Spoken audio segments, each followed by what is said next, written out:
Salut à tous, comme toujours, c'est un réel plaisir de se revoir aujourd'hui pour une nouvelle vidéo sur le décryptage de crypto-monnaies. Je vous espère en super forme, comme le marché actuellement.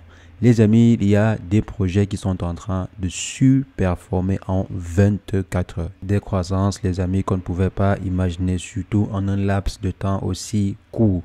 On a par exemple le projet Ethereum qui est en train de voir son prix ou bien sa capitalisation boursière être presque multipliée par 1,5 en un laps de temps. La croissance sur le projet Ethereum est phénoménale. Regardez par exemple ici, on est à 30% en juste 7 jours et 22%, près de 23% en 24 heures. Donc en juste une journée, le projet Ethereum a explosé, entraînant ainsi tout l'écosystème. Donc tout l'écosystème Ethereum a explosé. Donc il y a un ensemble de projets développés ou bien déployés sur Ethereum qui sont en train d'exploser actuellement.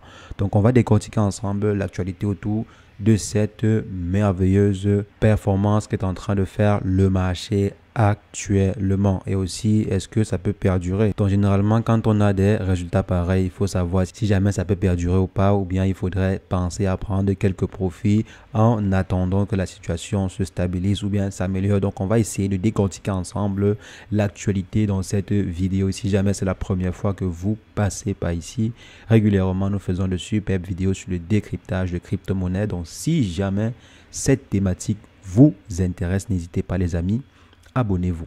Alors, comme je disais, le marché est en train de performer. Donc, actuellement, si les scores sont très intéressants et sur presque tous les projets. S'il y a un projet actuellement qui n'est pas en train de performer, ça veut dire que soit le projet a déjà performé. Donc, comme le projet Toncoin que voici, le projet est à environ 82% en 60 jours, pendant que la plupart des projets sont au rouge. Le projet est à 82%, donc le projet a déjà performé.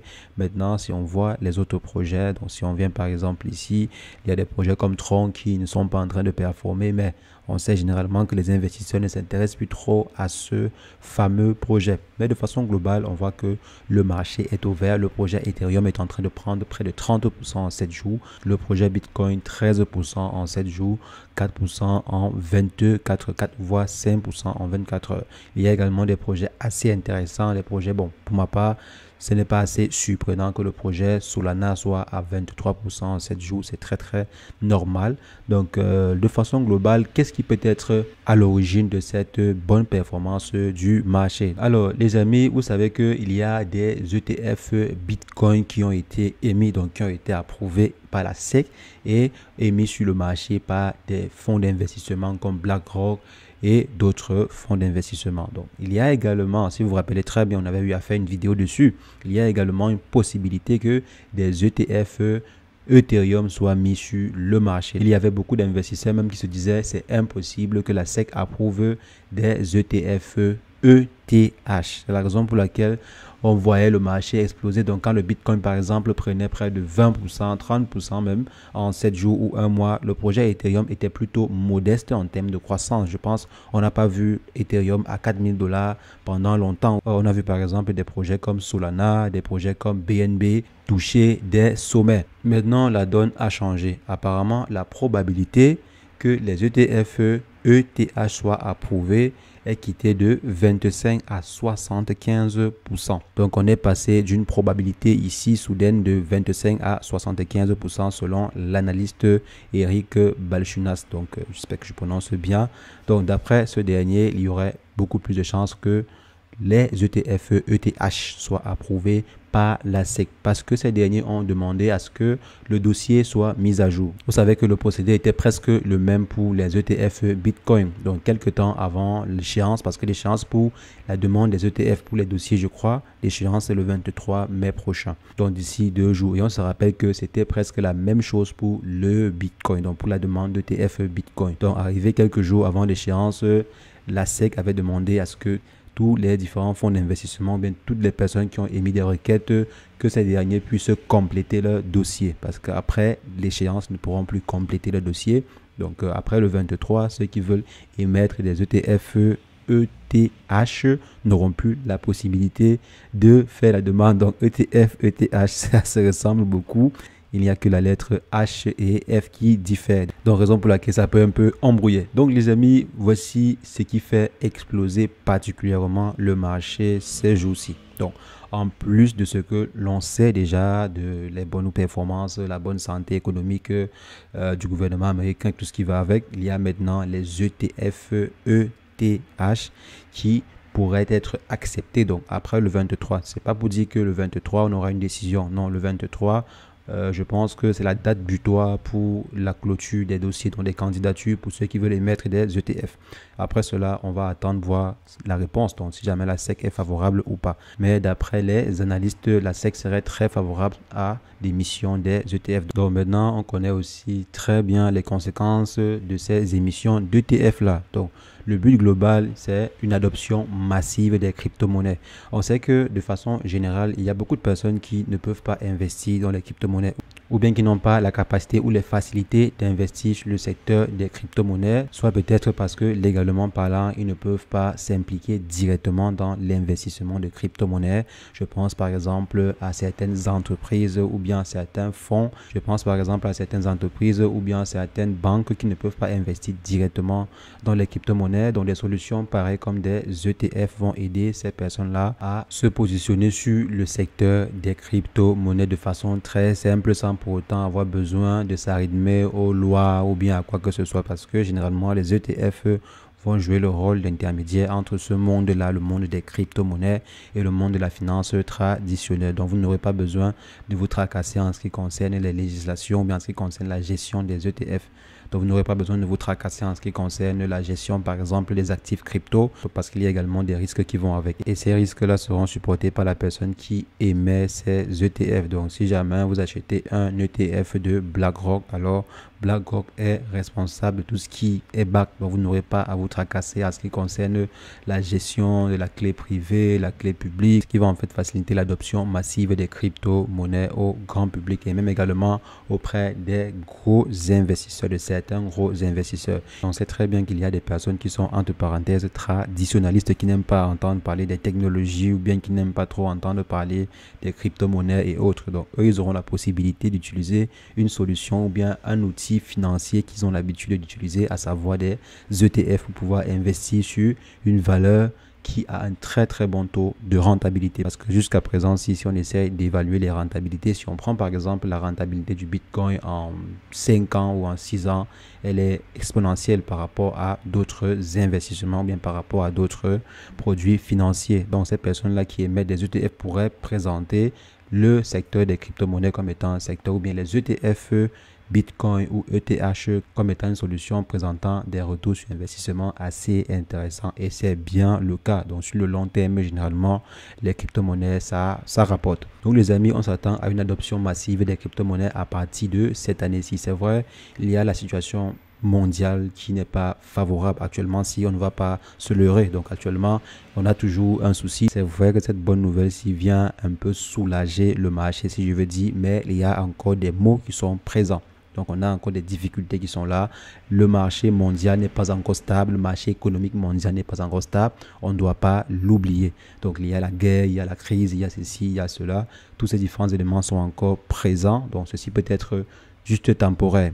L'information, si peut être vraie, ça peut faire exactement comme l'information sur les bitcoins, sur les ETF bitcoin, pardon. Donc, on a une croissance pendant une période, ça peut être un mois, ça peut être 3 semaines.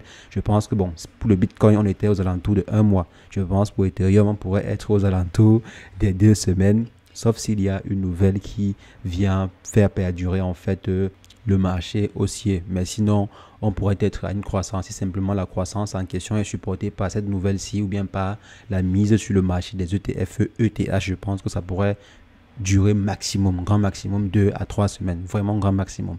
Et plus tard, si jamais la situation économique mondiale n'est pas améliorée, le marché pourrait retomber et les investisseurs feraient face ainsi à la réalité, parce que la situation économique mondiale, comme je dis, n'est pas vraiment propice. Que ce soit la situation politique ou la situation économique, on n'est pas encore sorti du gouffre. Donc, actuellement, si c'est bien de voir cette croissance-ci. Je pense que si vous guettez votre portefeuille, vous allez voir une croissance de près de 30%. Surtout ceux qui investissent sur les mêmes coins également, vous allez voir une croissance de près de 30% si jamais vous avez investi sur des projets comme Solana, sur Ethereum, sur PP, sur Shiba Inu et tout. Vous allez voir une croissance en moyenne de 30%. Donc maintenant, comme je disais, vous devez savoir que ça pourrait être temporaire.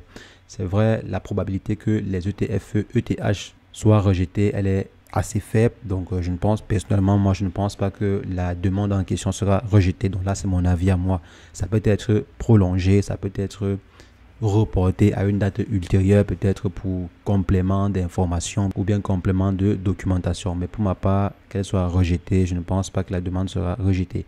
Et je pense que lorsque la demande sera approuvée, on aura un effet sur le marché comme ce qu'on avait eu pour l'ETF Bitcoin. Mais on pourrait avoir un effet similaire. Maintenant, après l'effet en question, comme j'ai dit, on va retomber dans la réalité. Donc maintenant, il faudrait savoir surfer sur cette information-là, savoir comment faire pour profiter de cette information. Par exemple, vous pouvez essayer de prendre des profits et ensuite les réinjecter lorsque le marché va chuter parce que, soyez-en sûrs, le marché va corriger après tout ceci. Donc lorsque le marché va finir cette période d'euphorie ici, le marché va corriger. Donc maintenant, il faudrait que vous sachiez également comment prendre des profits et ensuite les réinjecter pour augmenter votre capital. Donc là, bien sûr, ça va également dépendre de la stratégie que vous avez eu à appliquer depuis le début. Il y a par exemple des stratégies qui ne peuvent pas facilement être couplées à celle-ci. Donc, il faudrait également respecter la stratégie que vous avez eue depuis la stratégie en fait d'investissement que vous avez depuis le début.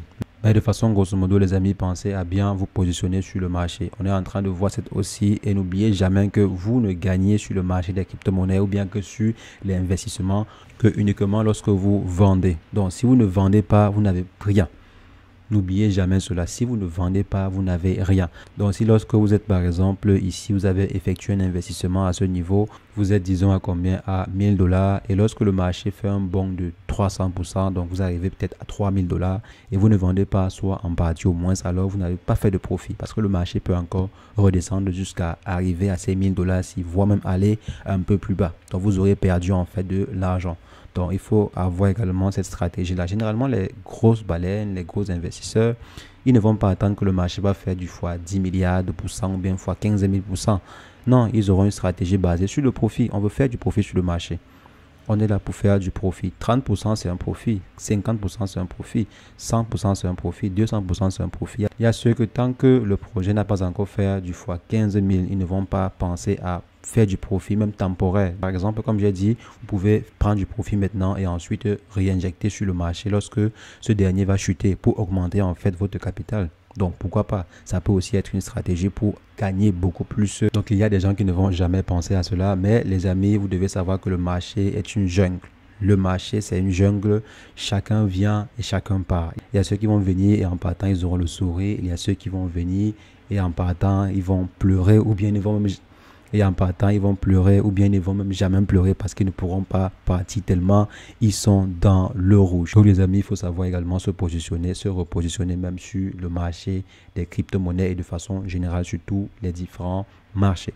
Donc c'est ce que je voulais partager avec vous dans cette vidéo. Je pense qu'on pourrait avoir une bonne croissance pendant un petit bout jusqu'à ce que l'information concernant les ETF, ETH soit, disons, définitive. On pourrait avoir une croissance, une légère correction entre temps, mais une croissance jusqu'à ce que l'information en question, comme j'ai dit, soit définitive. Et après cela, on pourrait avoir une autre correction du marché en fonction de la situation économique mondiale. Donc, c'est ce que je voulais partager avec vous dans cette vidéo. On va se revoir très prochainement pour une nouvelle vidéo sur le décryptage de crypto-monnaies. Mais entre-temps, portez-vous bien.